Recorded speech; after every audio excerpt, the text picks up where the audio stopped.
For Crema Media's Polity, I'm Sane, Dhlamini. Researcher and analyst Professor Raymond Suttner joins me to discuss looking for answers about the ANC in our future. Welcome, Raymond. Thank you. Most of the commentators and political analysts are devoting most of their time talking about the presidential race, but you seem to see this as a waste of time. Yeah, you know, I'm not saying it's a waste of time. All I'm saying is that it's important as analysts that we decide what are the most important issues for resolving the problems of the country and not echo. If the ANC says everything is important, everything will be sorted out in the conference at the end of the year, journalists are meant to actually decide for themselves if that is what is most important. Because in my opinion, as I said in my article, all the contenders are following an North American pattern of politics. It changed a bit in the last elections with Bernie Sanders standing, and in Britain it's changed with the Labour Party becoming much more politicised under Jeremy Corbyn.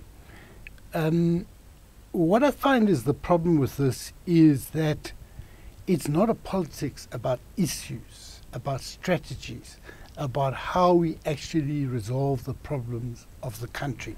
Many of the people are themselves, they've been involved in the entire Zuma era.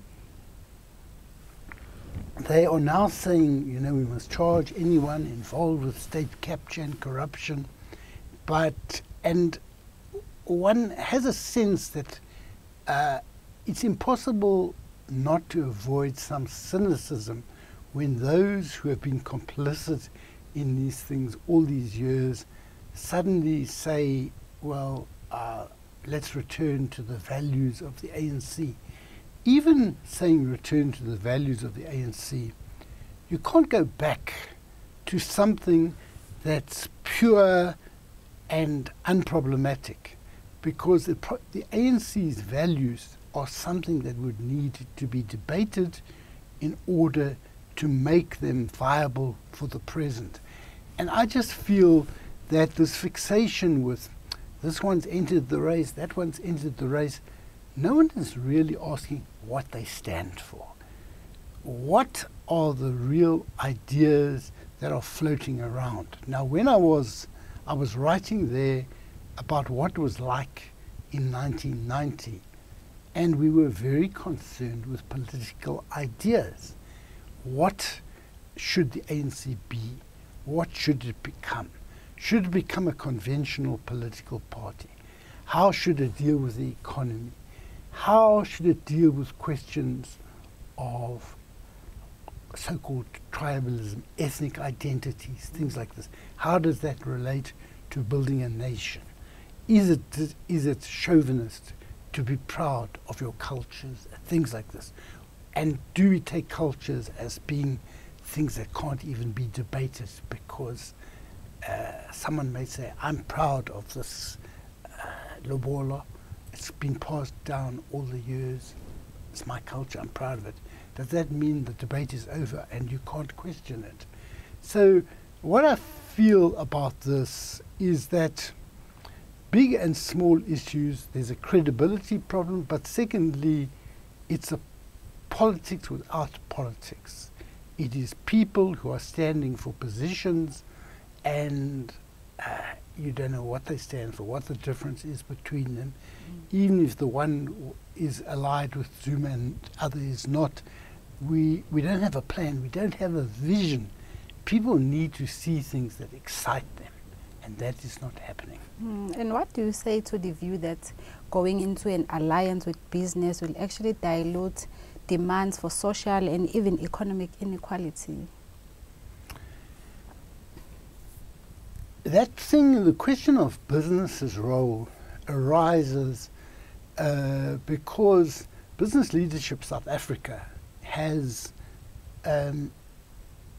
emerged as a force that does not make its voice heard only in boardrooms and in internal meetings of business.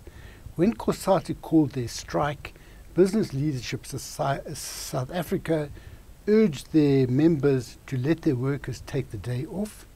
And when Bonang Mahale, the CEO, was questioned would he go on the march, he said definitely he would. And I think this is a very new thing, and it's a very important moment to have business declaring that they are involved in the popular struggle. Now, the popular struggle in this sense meaning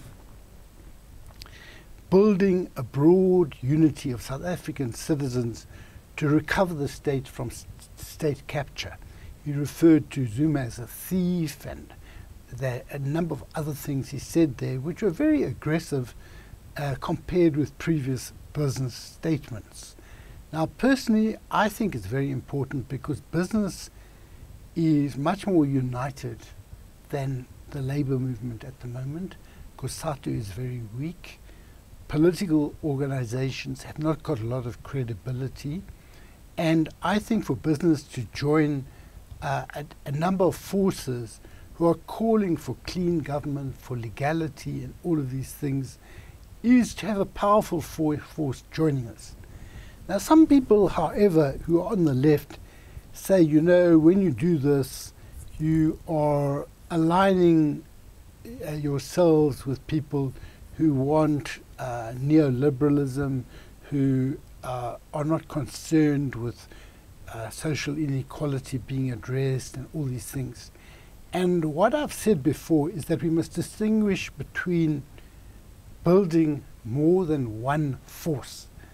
On the one hand, we need the broadest possible force to drive the crooks out of government. To drive the crooks out of government, we want the richest of the rich and the poorest of the poor, because both sections, the poor and the rich, suffer from corruption, they suffer from illegality, they suffer from all the violence that is being committed in this country at the moment. And to have business part of that is to give it strength and to give it resources. But that doesn't mean that all who are part of that have the same views on addressing things like social inequality.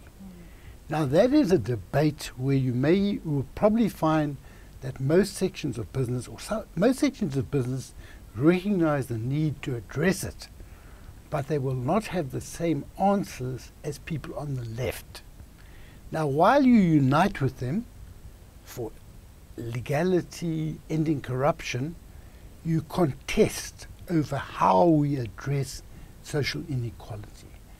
You build your own organizations, either for free markets on one side or on the other side for redistribution methods of one or other sort.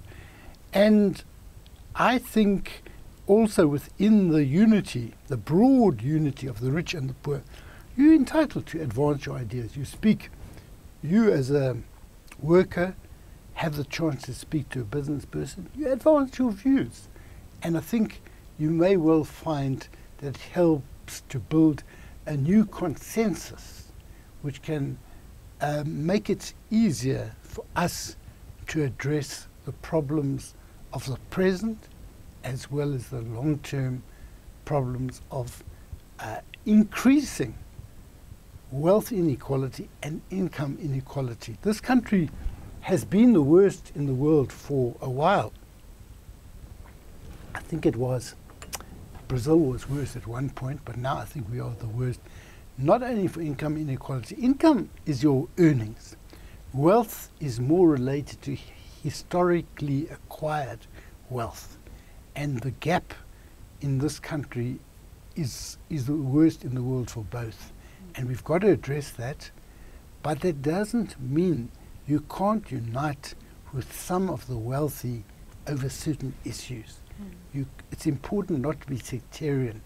We want to stop corruption, state capture, all of that. But that doesn't mean that we have illusions about the extent of agreement that we have with business. Thank you, Professor. Thank you. That was Professor Raymond Suttner speaking to Creamer Media's Polity about looking for answers about the ANC in our future.